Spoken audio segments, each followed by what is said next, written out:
നമസ്കാരം, കൊട്ടാരക്കര മീഡിയയിലേക്ക് സ്വാഗതം. സംസ്ഥാനത്ത് ഇന്നും മഴ കനക്കും. കോഴിക്കോട്, കണ്ണൂർ, കാസർഗോഡ് ജില്ലകളിൽ യെല്ലോ അലർട്ട് പ്രഖ്യാപിച്ചു. ഇടിമിന്നലോട് കൂടിയ മഴയ്ക്ക് സാധ്യതയുള്ളതിനാൽ ജാഗ്രത പാലിക്കണമെന്നും കേന്ദ്ര കാലാവസ്ഥാ മന്ത്രാലയം അറിയിച്ചു.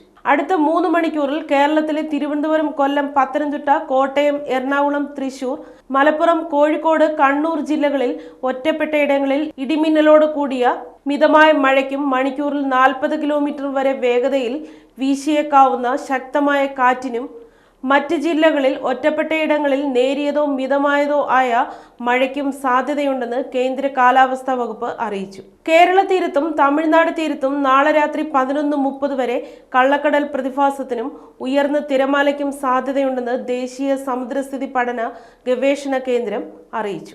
ഈ പ്രദേശങ്ങളിലെ മത്സ്യത്തൊഴിലാളികളും തീരദേശവാസികളും പ്രത്യേക ജാഗ്രത പാലിക്കുക. കേരള, കർണാടക, ലക്ഷദ്വീപ് തീരങ്ങളിൽ മത്സ്യബന്ധനം വിലക്കി.